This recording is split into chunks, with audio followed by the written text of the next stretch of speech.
This is intense.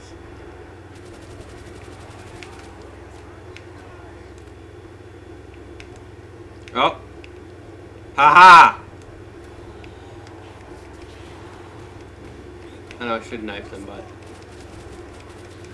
without Jug, I'm not gonna risk it. I beeline to Jug while Insta kills up.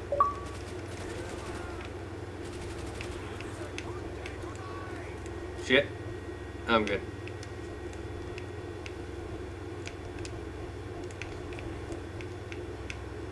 Getting Jugs. Now I vow not to go down anymore for the rest of the fucking game. Once I get Jugs. Alright, here we go.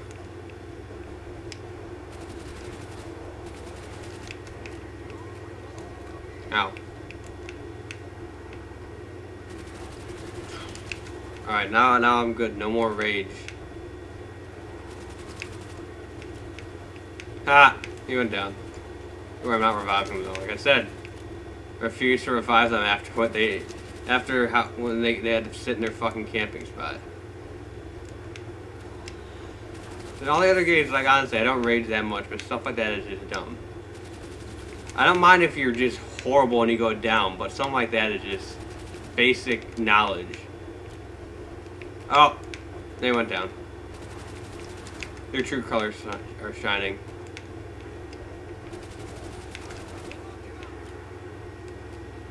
Oh, this isn't good. Haha! I win. Victory is mine. Ooh, I'll fire my pistol even.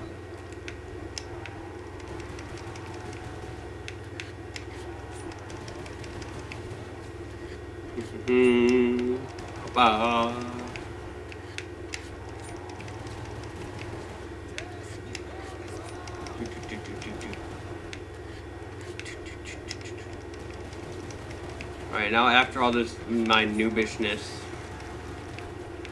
I hope I don't have most downs at the end of the game. I want... I thought I would have been happy this game just ended, like, quickly. So I can do another one that's less fail.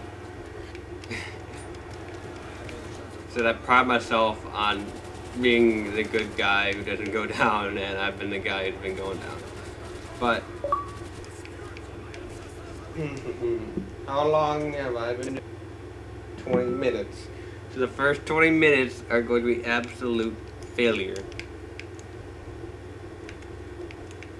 Alright, time to get sleight of hand. Get your trench gun ammo. I think. Doesn't say what. Oh no, that's the LMG thing. Huh? Yeah! Time to double tap. Here we go.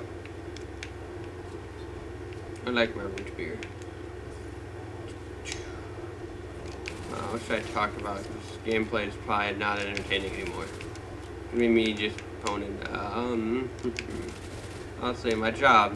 I work in a textbook warehouse, and what I do is I pack the textbooks up. So what I do is like some people like they take them off the shelf, and then what I do is I clean them up, and then count them and scan them in the system, then put them in a box, and then like label and everything. Sometimes what's really annoying is when when schools write numbers or put the school stamp on the side of the books, and we have to use like a power sander to sand it off. It's really, really annoying. It can take a while, and it's just frustrating. It's like, why do you have to do that? Why do you have to put some random ass number, like a 3-digit number, like 05726? Why you don't have that many freaking textbooks? Why do you need all those numbers? It's so frustrating, because it takes a while for me to do, and it's like it doesn't need to be done. Especially because you know you're not gonna be keeping the textbook from me, selling it back. Like, I don't mind if they say like even if you say property of blank school. Who's gonna steal a freaking random 3rd grade math textbook? What are you gonna do with that? Who are you gonna sell it to? Because it mainly is K through 12. Like, we're there, where it's not like college where, like, you get used textbooks from your friends. For anything but college, you just, everyone, like, you just keep it in the school system. So, like, you'll use it in 3rd grade, then you give it back, and then the next 3rd grade class gets it. And then the next 3rd grade class gets it, and so on. It's just like, why do you have to do that? Why do you have to write it? Even as, like, property of, text of, like, San Antonio blankety blank middle school. Okay, I'm not gonna, like, if I'm from another school, I'm not gonna steal the damn textbook. What use do I have for it? Like, seriously. I have no use for some random school textbook. I'm not getting cooked where I am. You know what? I'm gonna test the box. You know what? I don't know. I don't know. It's this way. This is probably not a good idea, is it? This is not a good idea.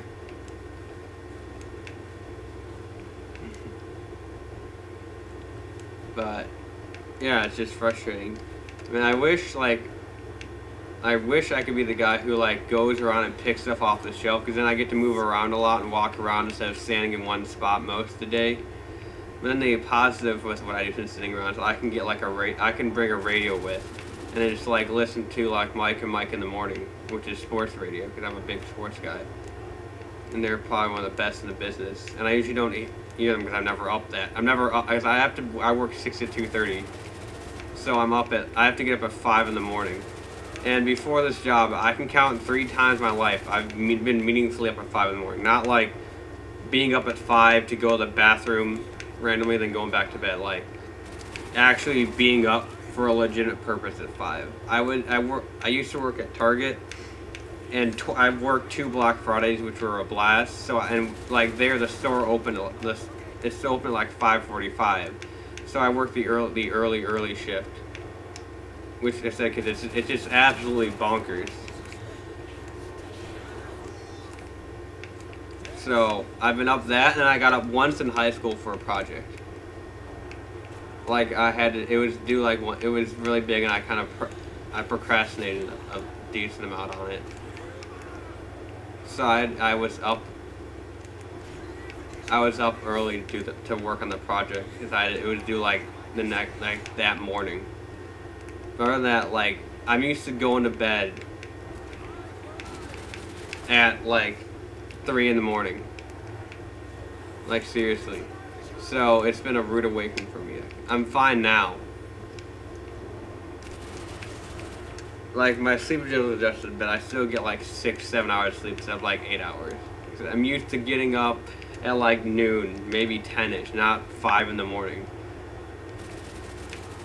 I wish I could, like I said, I was walking around and stuff, because, like, honestly, it's a pretty big warehouse, so, like, I would get, like, not a workout, but it would keep me active, you know, instead of sitting in one spot. But the positive is, I listen to Mike and Mike on the radio. I just need to actually remember to bring a radio. Yeah, so I said I pack it, I scan the computer, and I put it in the box, and then we put labels on it. And it's alright. One downside about the job is everyone really does their own thing, so I don't really get to talk to people and make friends. Like, other than, like, on breaks and lunches, but I don't know anyone, really, so it's just, like, it'd be weird if I talked to them, you know?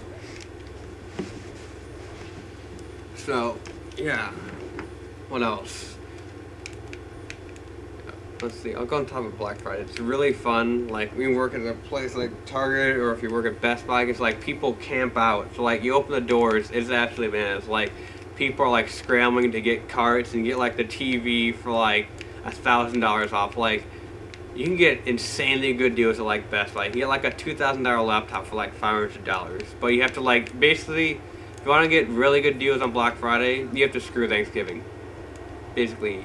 You have to, like, get there, like, at midnight, or you get there at, or, you get there, like, you start getting there during Thanksgiving Day, you know? I said, it's just, whoa, I'm good.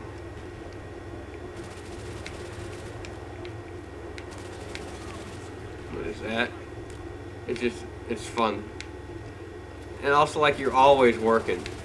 You're always working, like, on Black Friday. Well, also, when I worked, I was in the grocery department.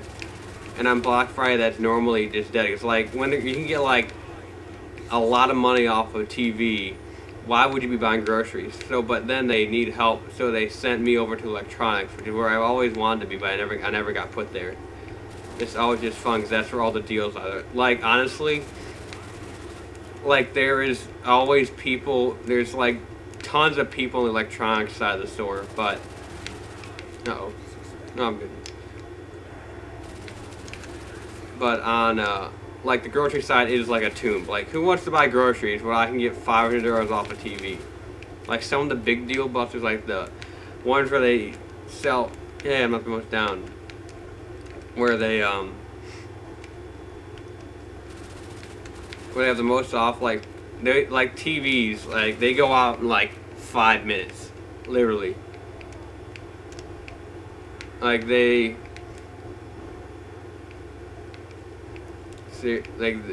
just, woo! I get to clutch it. Ooh, that was not good. Haha. Haha! Look at that. Look at that! Haha, bitches. I am alive and you're dead. Take that, teammates. Karma. Karma for not reviving me. Frickin' karma. That I'm... another topic. Religion. I am Jewish. That is why I hate when people ever use the term, you just got Jewed, or stop being a Jew, because I'm Jewish and it's a religious affiliation. It's not, it shouldn't be a slang. I'm sorry. It should not be an insult to someone for being Jewish. It pisses me off when people do that. So that's why whenever anyone mentions that in, like, other people's live streams, I just, like Matt's live stream, I just ban them. Because, honestly, this day and age, like, you should be mature enough to know not to say something like that. Call someone a Jew. Like, if you're actually, like, as a insult, like, dude, stop being a fucking Jew. I hate when people say that. Or, like, you just got Jewed, I'm not going to be a Jew. It's like, oh my god. It's like we wanted to go back to the old, like, actual Nazi Germany, where being a Jew is a bad thing, instead of just being a religious choice. Like, it just pisses me off. Like, I mean, I'm not that religious. I mean, I haven't really practiced since my bar mitzvah, which is when you're 13. It's like you're becoming an adult in the Jewish community, religious community. It's like your first communion, I think, for Christians. It's like you're officially an adult in the eyes of your religion. But it happens it used to be just the boys, but now all Jewish kids, at least unless you're, like, they're ridiculously Orthodox. It happens when you're 13, so you have to like lead the congregation in prayer, and it's a really fun time. Like, I mean, it's really hard, but then after you have a party, and it's just really fun. Like, but since then, like, before your bar mitzvah, it's kind of mandatory that you go to Hebrew school, which is like CCD for Christian people. It's religious ed, so you can learn, like, I can't speak conversational Hebrew, but I can read Hebrew. And then after that, after you lead then you read from the Torah, which is the Old Testament to probably everyone who's Christian, which is on mine. Oh, they're going down. They love jugs.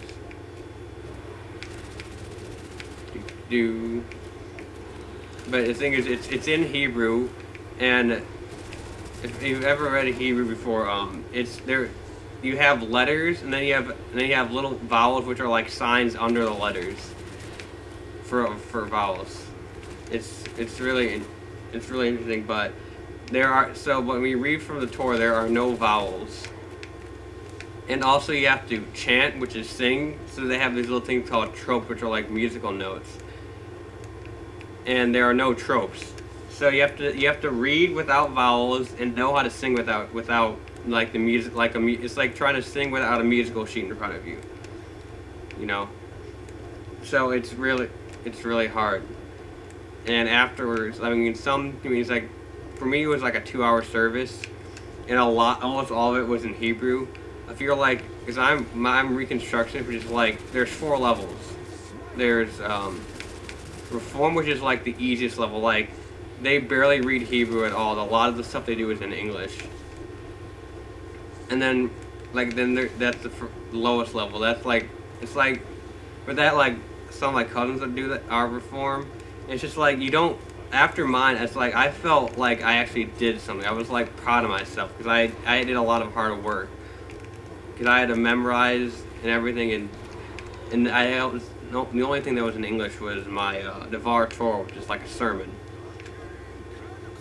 And I felt really good about myself. Whereas like my cousins, it's like they barely did anything. They read like one thing in Hebrew. They didn't have to memorize tons. Because I spent 9 months preparing for my bar mitzvah. And then like the party afterwards was like sweet. It was like, finally I made it. It was a reward for all my hard work. But for my cousins, it was like, you barely did anything. It was like, I took 9 months. What they learned, they did about a month of preparation. I did 9 months. But yeah, it was just, and then after Reconstructionist, which is I am as the higher level up as Conservative, which it was like, for that, I have some cousins who are Conservative, that would be like a 4-hour service. And then the highest level is Orthodox, which would be like a 6-hour service, and it'd be like entire thing in Hebrew.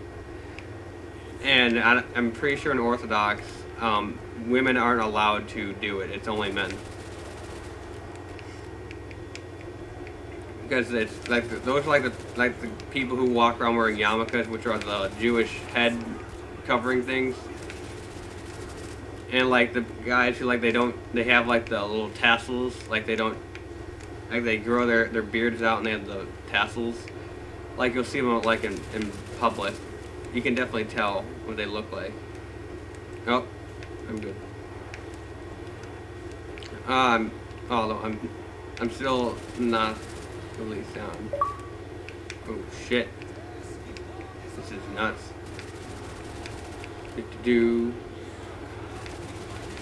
Holy crap, that's a lot of zombies. That is a lot of zombies. Holy crap. But yeah, so that is what it was like growing up Jewish. But since then, like after your bar mitzvah, you have the option. You can go to like school afterwards. We don't have to. And I chose not to because I'm not very religious. Like the one thing I do believe, I don't really think there's like a God who like controls everything. The main thing I believe in is karma. Like what goes around comes around. Oh.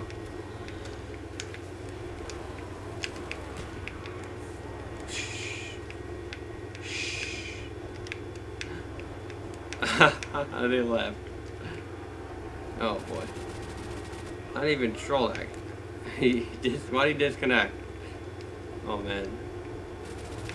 I don't think I can even get him if I wanted to. I'll try. I will try. I don't have monkeys, so we'll probably die. I'm coming, teammate. Oh, what the fuck? Oh. No. Oh boy. I will play another game. That was only like 40 minutes. I still got like an hour. That was, so yeah, that's my religion. But yeah, then after the bar mitzvah, you get a party and people will give you lots of money. I got $5,000. That's right. I got $5,000 from that because I had a lot of people at my party. And yeah, I mean, I didn't get to spend all of it. Almost a lot of it I went to a savings account. I got to spend $500, and that's when I bought my Xbox, my regular Xbox. That was my first video game system. Before that, my parents did not let me buy one, and then after my bar mitzvah, they let me buy it. And so yeah, that was even more. It was like my reward.